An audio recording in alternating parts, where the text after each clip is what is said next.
kedua terjadi pada zaman-zaman Nabi dan para sahabat dulu. Tapi zaman sekarang nggak ada lagi. Ya. Yang terakhir mampu. Nah mampu inilah susahnya. Ya, Allah saja memberikan catatan di ayat terakhir, manistato'a ilaihi sabila. Bagi yang mampu saja. Nah, itu ya, tidak mampu yang dimaksud. Pokok yang pernah berangkat haji, tapi duit hati. Jangan, ya. Jadi mampu. Mampu itu ada 3 hal. Satu, mampu ya, baik fisik maupun rohaninya. Yang dua banyak duitnya maksudnya duit di berangkat ongkos dari haji ada, duit orang yang ditinggal, keluarga yang tinggal masih bisa hidup, bisa makan, ya. Yang ketiga perjalanan menuju ke sana aman, tidak ada gejolak, tidak ada konflik dan lain sebagainya, ya. Itu syarat mampu ada 3 hal, sehat, ada duit dan perjalanannya aman, ya. Itu orang sekalian. Itu ya, ingat syarat ibadah haji. Nah, kalau syarat sudah terpenuhi, maka kita sudah bisa melaksanakan ibadah haji. Nah, ketika kita sudah bisa melaksanakan ibadah haji, ada pula rukunnya yang wajib kita jalani. Nah, kadang-kadang kita juga salah memahami, ya. Perkataan rukun dan wajib biasa diartikan sama. Itu, ya. Padahal beda. Akan tetapi dalam ibadah haji berbeda.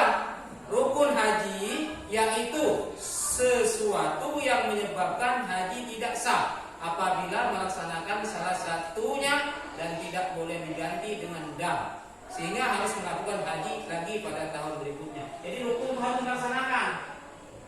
Kalau tidak dilaksanakan haji kita tidak sah.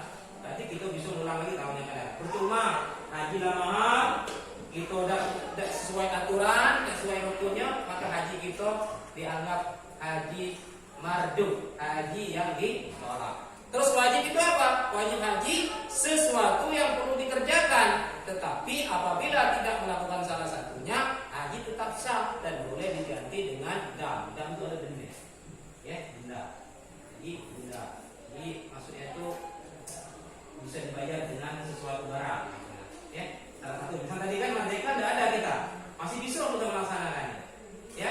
Mampu, bisa dibantu orang lain, bisa untuk melaksanakannya. Itu seperti itu, ya. Itu maksudnya wajib, itu beda dengan rukun, ya. Kalau rukun kalau ditinggalkan tidak sah hajinya. Itu harga mati. Kalau wajib haji masih bisa ditoleransi, ya. Selanjutnya rukun haji ini. Pertama ihram, ya, ihram. Yang kedua wukuf di padang Arafah, ya. Yang ketiga tawaf ifadah. Yang keempat sa'i. Yang kelima berjumhur. Yang keenam tertib. Ini tidak boleh. Misal Pak, aku nak ihram dulu. Nah, sudah tuh Pak, aku nak langsung menyukur rambut, boleh tak? Tak boleh, Pak. Dia harus berurutan. Dari 1, 2, 3, 4, 5 itu 6 itu harus berurutan. Tidak boleh. 1, 4, 6, tidak boleh. Ya, tidak boleh. Jadi ihram, ya. Nanti Bapak contoh pakaian ihram ya. Ini. Itu cara orang memakai pakaian ihram. Kalau laki-laki seperti itu makanya. Kalau perempuan kayak itulah, cara kamu sholat rukun. Yang boleh dibuka, ya, tangan dan muka, ya. Kalau laki-laki kayak itu, ya, cuma pakaian itu yang melekat di badan jemaah haji. Selain pakaian lain tidak boleh melekat, ya.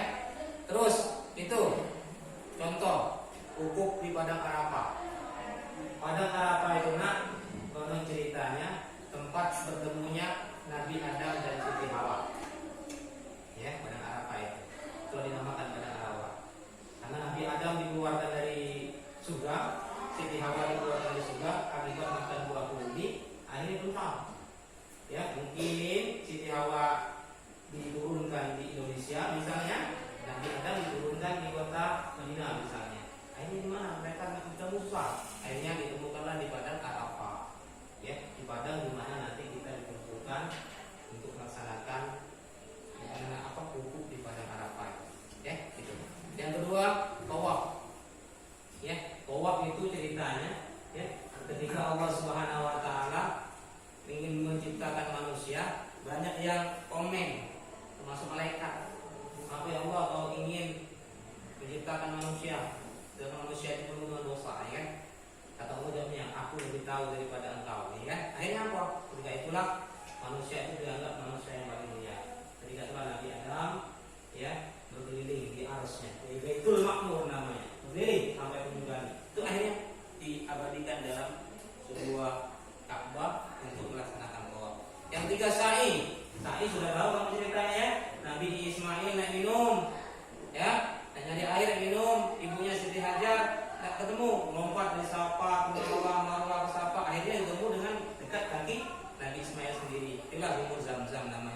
zaman dulu tidak seperti ini. Zaman sekarang seperti itu loh, sudah ada atapnya ya, enak, sana kesini, putar, sana kesini kan lain sebagainya ya. Nah, itu yang terakhir tahalul, cukur rambut. Itu siapa? Muhammad siapa? Muhammad Presiden RI yang berapa? Kelima. Pak SBY dan Ibu Ani Yudhoyono. Jadi bapak kemarin yang cukur rambut itu kalau bisa ya, kalau bisa yang muhrimnya ya. Kalau berangkatlah suami istri, berarti yang berangkat memotongnya suaminya, istri motong suaminya seperti itu ya. Selanjutnya wajib haji. Ini wajib haji ada 5. Ihram dari mikot, mabit di Musdalifah, melontar jumroh, mabit di Mina, meninggalkan hal-hal yang diharamkan karena haram. Ya. Jadi selanjutnya contoh pelaksanaan wajib haji ini. Tuh, bermalam. Apa kerjaan kita? Hanya berdoa, minta kepada Allah Subhanahu wa taala diampuni segala dosa-dosanya. Banyak istighfar, ya. Melontar jumroh ini, ya.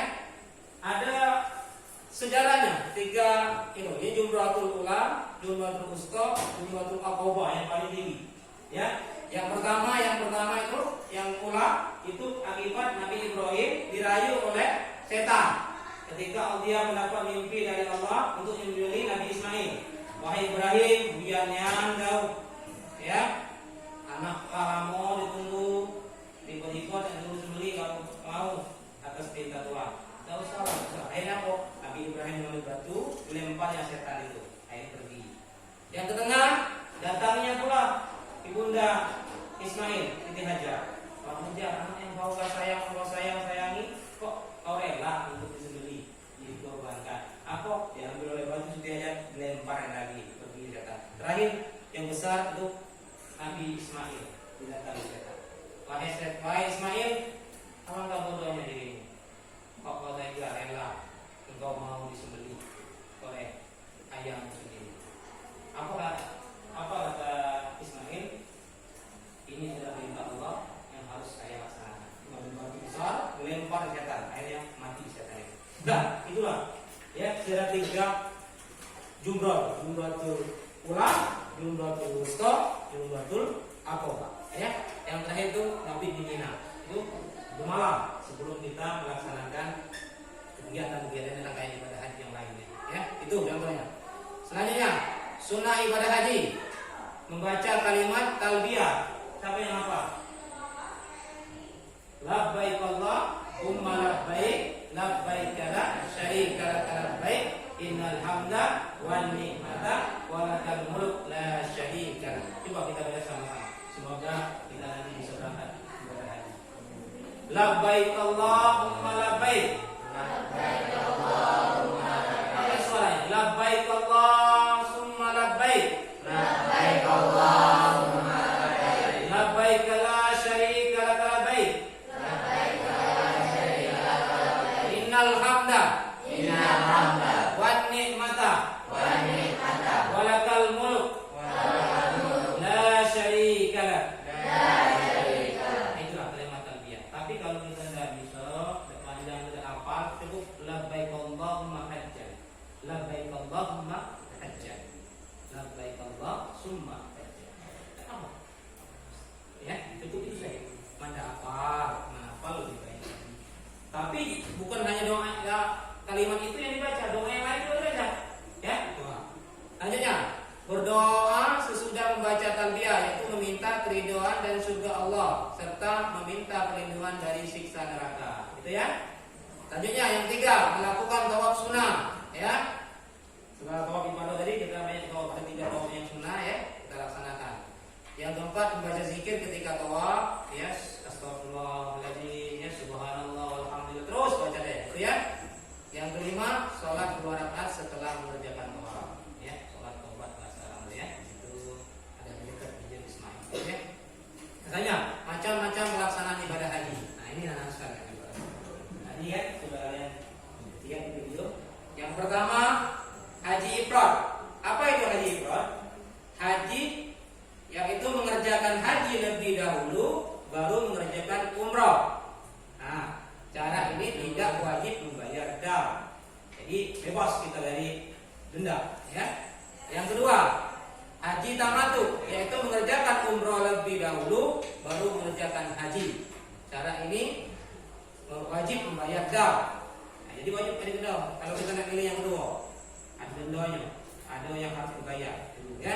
Yang ketiga, haji qiran, yaitu mengerjakan haji dan umroh dalam satu niat dan satu pekerjaan sekaligus. Secara ini juga wajib membayar dam. Tapi kebanyakan orang Indonesia itu menggunakan cara yang pertama. Ya, tidak ribut-ribut. Ya, tidak ada lagi sangkut paut. Selanjutnya, ibadah umroh. Ya, umroh ialah ibadah yang dilakukan di tanah suci Mekah yang pelaksananya seperti ibadah haji, tetapi ada beberapa perbedaan tertentu. Ya. Yang kedua, ibadah umroh dapat dilakukan setiap waktu sesuai dengan kesempatan dan sanggupan, kecuali pada hari-hari tertentu, yaitu hari Arafah, Idul Adha dan hari Tasyrik. Nah, itu pun tidak boleh. Selain hari 3 itu, ya, itu boleh. Tidak boleh. Ya, boleh dilaksanakan. Jadi beda haji dan umroh itu ada dua. Yang pertama, haji dilaksanakan sesuai dengan waktunya, waktu yang telah ditentukan. Yang kedua, perbedaannya? Yang kedua, perbedaannya umroh dilaksanakan terserah kapan saja, kecuali hari Arafah, Idul Adha dan hari Tasyrik itu. Nah, kalau haji hanya dilaksanakan ketika bulan haji, yaitu pada tanggal 9 dan 10 Dzulhijjah, puncaknya hajinya. Ya. Yang kedua, umroh tidak ada wukuf di padang Arafah. Kalau haji ada wukuf di padang Arafah. Wukuf itu gunung yang kita kumpul tadi, Bapak bilang ya. Itu ya bedanya. Selanjutnya, hukum ibadah umroh adalah fardu ain. Apa itu fardu ain? Wajib. Jadi kita sendiri ya, setiap kita wajib. Ya, fardu itu ada dua, fardu kifayah dan fardu ain.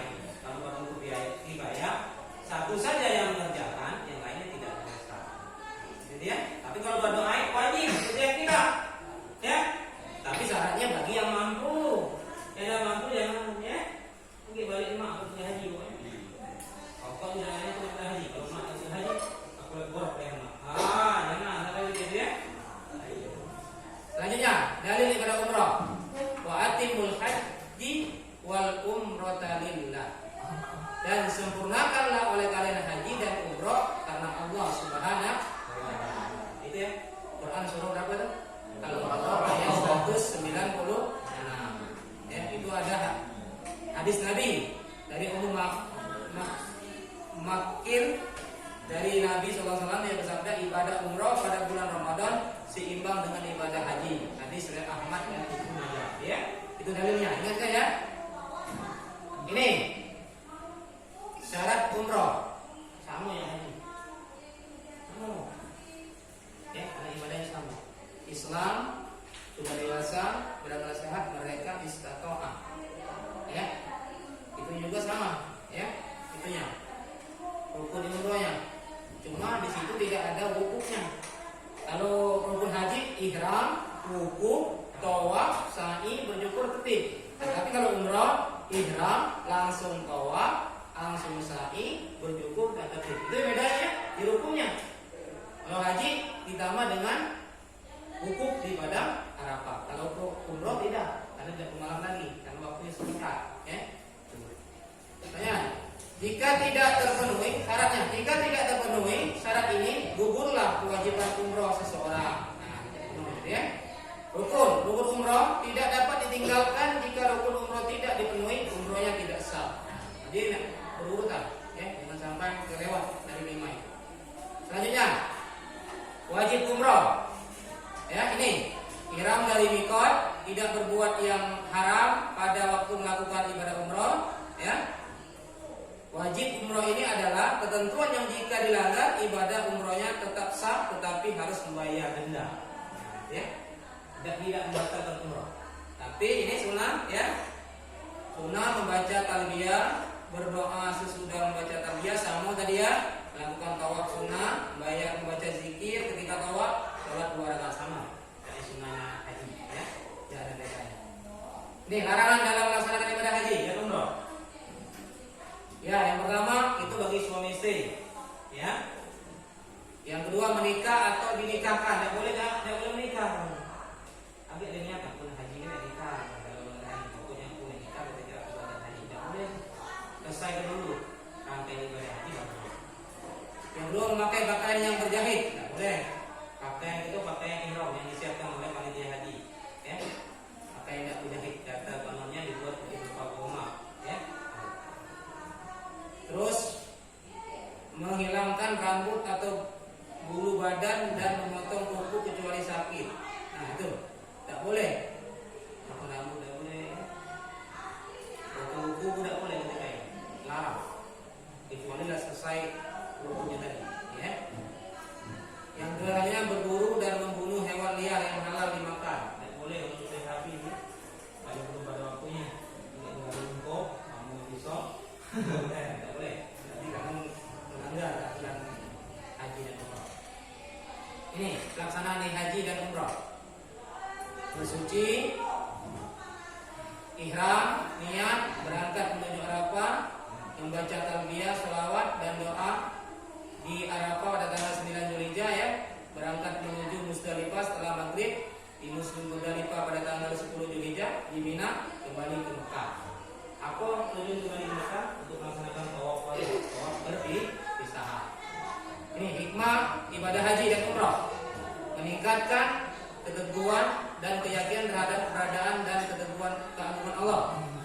Dua, memperkuat ketahuan fisik, jasmani dan rohani, ya. Meningkatkan pengendalian keseimbangan keduanya, ya. Yang ketiga, meningkatkan semangat berkorban. Yang keempat, terjalinya nilai kebersamaan dan kesamaan derajat sama manusia secara sosial. Di situ kan bukan orang Indonesia lain. Ada orang hitam, ada orang putih, tinggi, besar, ya. Seluruh dunia mengumpul situ. Ada juga derajatnya sama. Ada presiden sama di mata Allah. Ada pejabat yang hebat sama di mata Allah. Ketika kita berada di kota Mekah, ada bedanya. Ya, itu maksudnya. Orang besar sama, orang kecil sama, ya. Selanjutnya, membangkitkan nilai tanggung jawab. Masih di situ nilai tanggung jawab, boleh, ya. Boleh. Nah, ini meningkatkan kemampuan psikologis, ya, banyak. Ya. Terus menghilangkan dosa kecil, ya. Membersihkan jiwa dari berbagai maksiat, menunjukkan rasa syukur yang sedalam-dalamnya atas segala karunia Allah. Tadi video yang sudah kita itu, ya. Nah, anak-anak sekalian, itu tentang pendalaman materi yang Bapak sampaikan. Saya yakin kalian sudah paham, ya, sudah mengerti.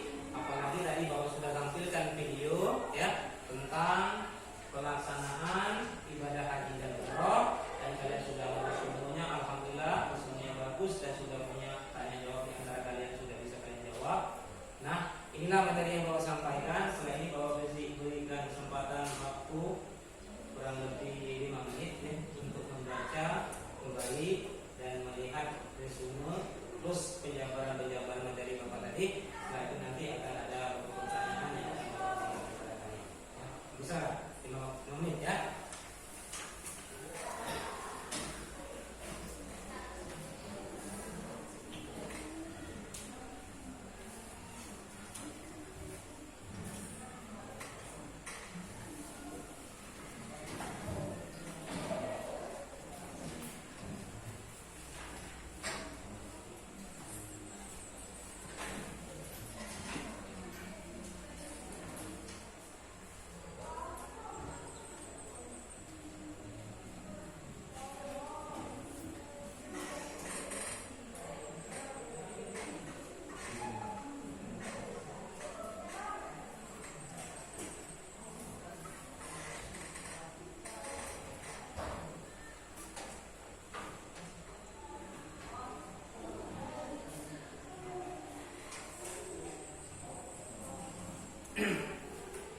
Baik, oke. Saya anggap selesai. Silakan tutup bukunya. Tutup bukunya, ya. Anak sekalian, ada beberapa pertanyaan yang ingin Bapak lontarkan, ya. Yang pertama, pertanyaannya bagi yang bisa menjawab, saya persilakan, ya. Apa pengertian ibadah haji?